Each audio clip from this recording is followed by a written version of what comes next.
Namaskar. Welcome to the 88th episode of Granthyatra. Today I am going to tell you the story of a little boy.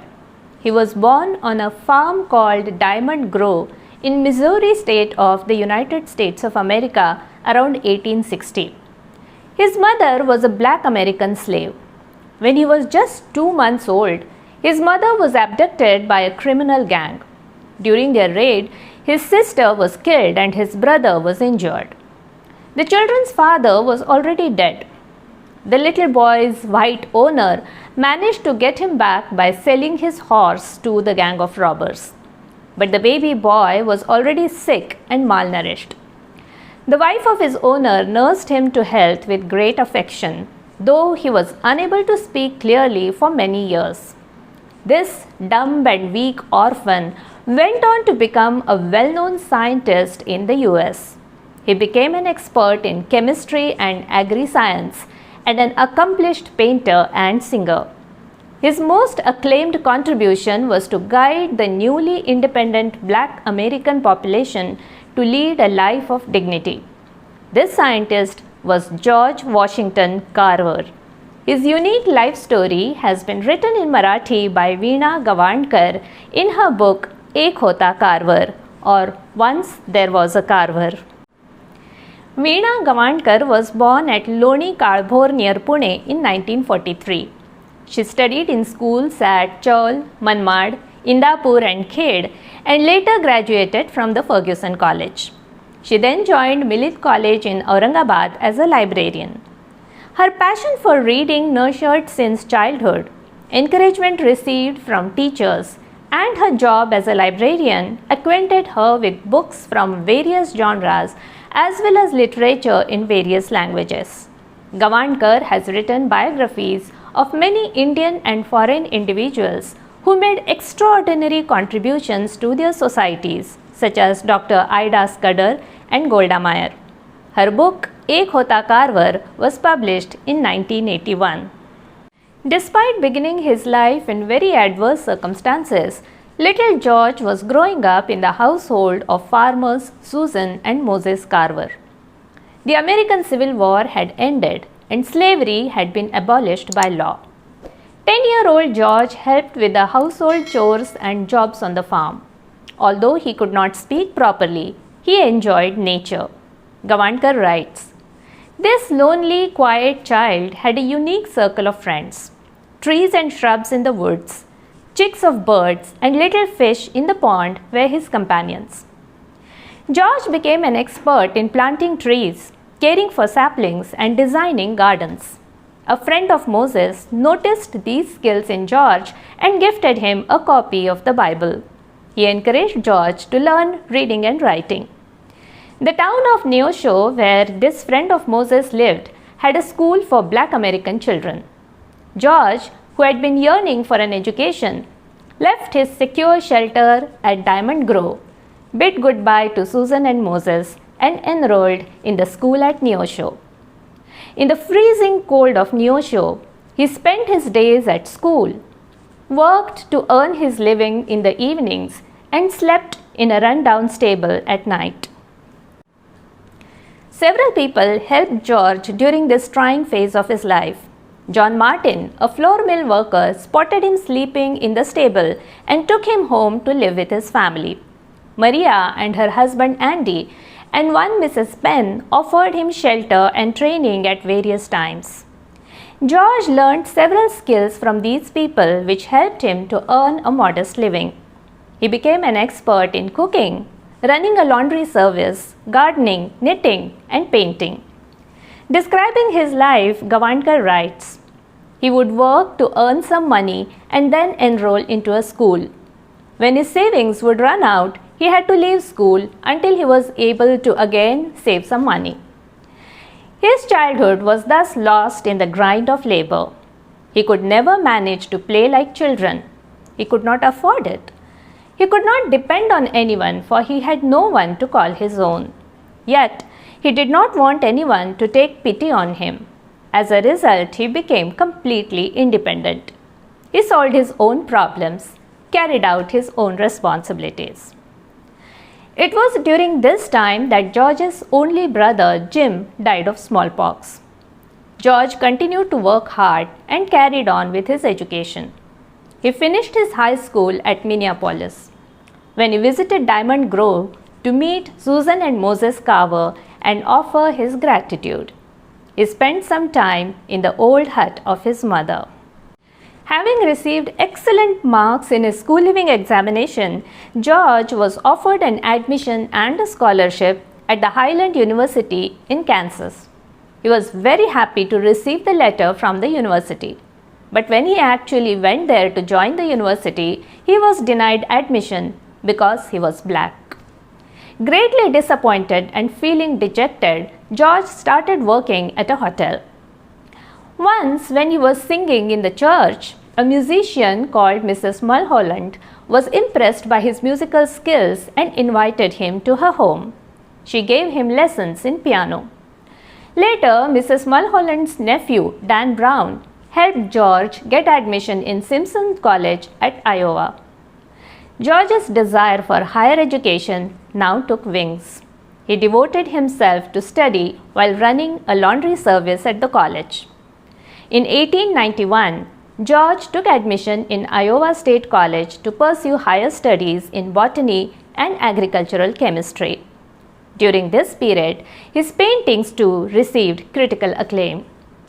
In 1894, George graduated in science. He also got appointed as a lecturer in the same college. He then started research in mycology. In 1896, George received a master's degree in agricultural and bacterial botany. A boy who had started his life as a dumb and sick orphan had achieved phenomenal success in his life. His hardships were now over and he had achieved some stability in life. That is when George received a letter from Dr. Booker T. Washington of Tuskegee. Dr. Washington ran a school in Tuskegee for black Americans who had been recently liberated from a life of slavery. These black people had no education, no skills to earn a living. They did not own any land and had no concept of family because they were often sold as slaves and separated from their kin. Adding to their difficulties, the land in South America had turned infertile because of overproduction of the cotton crop for years. The soil had lost its nourishing capacity, resulting in meager cotton produce. Dr. Washington was working in Tuskegee under these adverse circumstances. What he needed was the help of an expert scientist. In his letter to George Carver, Dr. Washington wrote, "I cannot lure you with a promise of money, a high position, or fame. You already enjoy the first two, and I have no doubt that you will earn the third wherever you go. I am urging you to leave all these. In return, I entrust you with hard work and the task of liberating the marginalized who have been plagued with poverty and who have been wallowing in the dirt of slavery for centuries. I ask you to make accomplished humans out of them." Without any delay, George Carver wrote back, "I am coming." Carver resigned from his post at the college and headed to Tuskegee. He realized the magnitude of his challenge when he reached there. He was confronted with barren land, scarcity of food, and students who were unwilling to engage in farming because of its historical association with slavery. The school did not even have a laboratory. The very first day, George Carver gathered his students and walked through the village collecting discarded things. He turned an old kerosene lamp into a device that could focus light on microscope slides, an ink pot into a Bunsen burner, a teacup into a mortar, and a wall hook into a pestle. His laboratory began to take shape. George Carver then began to teach modern agricultural techniques to the local people. Through practical demonstrations, he taught them the technique of deep plowing, to plant legumes and sweet potatoes to restore the nitrogen content of the soil, to cook delicious dishes out of lentils and sweet potatoes. He also developed several products that could be manufactured on an industrial scale using legumes and sweet potatoes as raw material, thus providing financial stability to the farmers. To spread this knowledge in rural areas, Professor Carver launched a mobile school of agriculture. Gavankar writes, "He had given a new lease of life to a barren, desolate land. He had helped it blossom. He taught people to remove their dollar glasses and observe their surroundings. And the people learned to look for God in the soil, in the fields, and in the leaves and flowers, just like Dr. Carver." Dr. Carver's teachings did not stop there. He also included topics such as how to wash clothes, personal hygiene, art of stitching curtains, parenting, domestication of animals, poultry farming in his lectures. He disseminated information on ideal structure of a house, position of washrooms, making of duvets from plant fibers, and painting homes with color made from mud to the rural communities. He would travel to remote villages carrying his equipment on mules and crossing hills on foot. Gavankar says that the farmers in the south prospered as a result of untiring efforts of Professor Carver. Dr. Carver's expeditions transformed the entire southern region of the US. His work also gave rise to a new branch of science that involved creating new products by combining ingredients obtained through chemical analysis of plant products. This new branch of science is known as chemurgy. Professor Carver carried out this public service for more than 40 years while he was based at Tuskegee. He chose to remain unmarried so that he could dedicate his life to his work. He got many offers for high-ranking posts, but no opportunity could tempt him to give up his work at Tuskegee. The book, hota Carver, tells the story of a protagonist who belongs to the community of Black Americans who were exploited through the practice of slavery prevalent in the US in the 19th century. The story of this protagonist, coming from a culture completely unfamiliar to a Marathi reader, and his unique work is made extremely readable by the fluid writing style of Gavankar. She writes as if she is narrating a story. As a result, readers from all age groups will find this book interesting. To give a taste of relations between the protagonist and the many people who influenced his life, Gavankar uses words from Marathi that indicate family relations. As a result, a reader is able to understand such relationships without the need for elaborate explanations. For example, Mrs. Susan Carver, who saved George's life, becomes Susan Bai. Her friend is called Mueller Bai. Maria is described as Aunt Maria and her husband as Uncle Andy. Gavankar also provides a detailed background history of the practice of slavery in the US, the American Civil War, and the consequences of slavery experienced by the Black community there. To tell us more about this unique biography, we have with us today none other than the writer herself.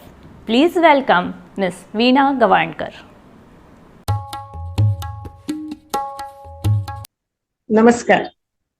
खरं तर मी हे एक होता Carver पुस्तक 42 वर्षापूर्वी लिहिलं. त्यावेळेस internet नव्हते किंवा अन्य काही पुस्तकांच्या पलीकडे अन्य काही शोध घेण्याचे मार्ग नव्हते. तर हे मी माझ्या लहान मुलांना एक काही वेगळं चरित्र सांगावं की एका वेगळ्या माणसाची कहाणी सांगावी म्हणून मी सुरुवात केली. आणि स्वतः मी लायब्ररियन असल्यामुळे, म्हणजे मी शिकलेली असल्यामुळे लायब्ररी सायन्स, मला इतर ठिकाणाहून माहिती कशी शोधावी, कुठे शोधावी, क्रॉस रेफरन्सेस कसे शोधावे ते माहित होतं. त्यामुळे या उत्सुकतेने मी आणखीन वाचलं आणि मी माझ्या मुलांसाठी एक छोटंसं पुस्तक लिहायचं किंवा त्यांच्यासाठी लिहून ठेवायचं म्हणून मी सुरुवात केली. परंतु जेव्हा ते प्रत्यक्षात लिहून झालं, 2-2.5 वर्ष माझं ते चालू होतं, तेव्हा त्याची जवळजवळ 300-350 फुलस्केप अशी पानं तयार झाली. मग याचं करायचं काय? ते आमच्या ओळखीचे एक शिक्षक होते, ते म्हणाले, अहो हे तुम्ही मुलांसाठी लिहिलंय पण ते इतकं चांगलं आहे की इतर मुलांना वाचलं तरी सुद्धा त्याचा फायदा होईल किंवा त्यांना काही वेगळं माहिती कळेल. आणि अशा पद्धतीने ते लिहून झालं आणि ते छापलं गेलं दिवाळी अंकात 1979 साली. आणि त्याला इतका उदंड प्रतिसाद आला, इतकी पत्र आली. त्यावेळेस ईमेल किंवा स्मार्टफोन वगैरे काही नव्हते, लँडलाईन जेमतेम होत्या. परंतु लोकांची पोस्टकार्ड्स आणि पत्र आणि इतर वृत्तपत्रातून त्याची इतकी दखल घेतली गेली की मलाही आश्चर्य वाटलं की मी जे माझ्या मुलांसाठी, माझ्या मुलांना काही व्हॅल्यूज सांगावेत, काही आपण त्यांना मूल्य म्हणजे काय, जीवनात जगायचं कसं, कशासाठी जगायचं, हे थोड्याशा अप्रत्यक्ष पद्धतीने सांगण्यासाठी म्हणून लिहिलेलं पुस्तक. परंतु ते शाळातून पोहोचलं, शिक्षकांना पोहोचलं, खेडोपाडी पोहोचलं आणि त्याचा उदंड प्रतिसाद मिळाला. आणि मग आज ते गेली 40-42 वर्ष चालू आहे. 48 त्याच्या रिप्रिंट्स किंवा आवृत्त्या निघाल्या. तर मला असं वाटतं की मी ज्या हेतूने ते मुलांना सांगितलं होतं ते वाचणाऱ्यांनाही कदाचित मिळलं असं, की तुमच्याकडे काहीही नसलं तरी सबब न सांगता तुम्ही तुमचं काम पुढे नेऊ शकता, डोळ्यास प्रयत्न करू शकता, साधेपणाने जगू शकता किंवा अंधश्रद्धा तुम्ही टाळून एका विश्वासाने, आत्मविश्वासाने पुढे जाऊ शकता आणि विज्ञानाची साथ तुम्ही घेतली पाहिजे. मग तुमचं क्षेत्र कुठलंही असो, विज्ञान तुम्हाला मदत करणार आहे. विज्ञानच तुम्हाला या सगळ्यातून मुक्तता देणार नाही. असं एक काहीतरी अप्रत्यक्ष संदेश किंवा अप्रत्यक्ष ही मूल्य सांगावी म्हणून हे लिहिलेलं जेव्हा अनेकांनी वाचलं आणि त्याच्या प्रतिक्रिया दिल्या, त्या आजही मला अशाच येतात की ही जी कार्व्हरचं असणं आहे, ज्या पद्धतीने तुम्ही ऐकलं असेल की कार्व्हरने कसे शोध लावले किंवा कसं कृषी मालाचा त्याने कसा उपयोग केला, तर जे काही आपल्याकडे आहे त्यातून काही निर्माण करता येतं, आपण परिस्थितीवर मात करू शकतो, हे एक कुठेतरी, हे जर कथा कादंबरीत असतं कदाचित लोकांनी विश्वास ठेवला नसता. परंतु एक आपल्याच काळातली एक व्यक्ती असं काहीतरी करून गेली, हा आदर्श तेव्हा ज्यांना दिसला, हे प्रत्यक्ष उदाहरण दिसलं, तेव्हा अनेक मुलांनी, तरुणांनी याच्यातून प्रेरणा घेतली. आणि मला आश्चर्य वाटतं की हे पुस्तक लहान मुलांना जेव्हा साहजिकपणे शाळेतून हे पुरस्कार म्हणून, बक्षीस म्हणून वाटलं गेलं, तर एक त्यांच्या लहानपणीच हे असे काहीतरी प्रवाहाविरुद्ध जाण्याचं, वेगळा विचार करण्याचं, प्रयत्नशील होण्याचे असे कुठेतरी संस्कार त्यांना मिळाले. आणि मला सांगायला आनंद वाटतो की अनेकांनी या पुस्तकापासून प्रेरणा घेऊन कोणी शास्त्रज्ञ झाले, कोणी चांगल्यातलं शेती करायला लागले, कोणी चांगल्यातलं डॉक्टर झाले. म्हणजे कार्व्हर म्हणजे फक्त शेती नव्हे, शेतीतले प्रयोग नाही, तर जी आपली परिस्थिती आहे, आपल्या हाताशी जी साधनं आहेत, त्यातून काहीतरी घडवायचं आणि आहेपासून असावंकडे जायचं. आपण जिथे आहोत, प्रगती म्हणजे तरी काय, ते जिथे आहोत तिथून तुम्ही कुठेतरी वरती जा असणं, त्या असावं कसं असावं याच्यासाठीची धडपड असते, तो म्हणजे कार्व्हर असतो. तर कार्व्हर ही एक वृत्ती आहे, एक प्रवृत्ती आहे आणि तिचंच कुठेतरी वाचणाऱ्याला त्याच्याशी जोडला जातो आणि माझ्याही हातून काही असं होऊ शकेल याचा आत्मभान, आत्मविश्वास त्याला येते. आणि आजही म्हणजे जशी 60-70-80 वर्षाचे लोक मला पत्र लिहितात किंवा माझ्याशी संपर्क साधून सांगतात, तसा 10 वर्षाचा एक मुलगाही मला सांगतो की मी मोठा झालो ना की मला अमुक अमुक करायची इच्छा आहे, त्यासाठी मी आतापासूनच करेन. म्हणजे हे कुठेतरी आत्मभान येणं हे सुद्धा गरजेचं आहे. आणि सगळ्यात मोठा मला जो वाटला तो चंगळवादाला त्याचा विरोध, की तो साधेपणाने कसं जावं, वस्तूंची पुनर्वापर कसा करायचा. आज आम्ही पर्यावरणाचे जेव्हा बोलतो की रियूज, रिड्यूस, रिसायकल, ही सगळी तत्व कार्व्हरने एक आयुष्यात आचरली आणि त्याच्यातूनच शाश्वत विकास घडवून. तर हे कुठेतरी आपल्यात असलेलंच आपण पुन्हा नव्याने शोधून त्याचा योग्य तो वापर करून आपण पुन्हा काही वेगळं स्वतःसाठीच नाही तर आजूबाजूच्या लोकांसाठी, वंचितांसाठी, गरजूंसाठी काही करू शकतो आणि आपला जीवनाचा, समाजाचा स्तर उंचावू शकतो. हे कुठेतरी या चरित्रातून लोकांना जाणवलं, जे मी लिहिताना मला वाटत होतं की हे लोकांपर्यंत पोचावं ते मला असं वाटतं चांगल्या पद्धतीने पोहोचले. कारण अनेक ज्या स्वयंसेवी संस्था आहेत, एनजीओज आहेत, त्या एनजीओ सुद्धा यासाठी मला भेटतात, कॉन्टॅक्ट करतात आणि मला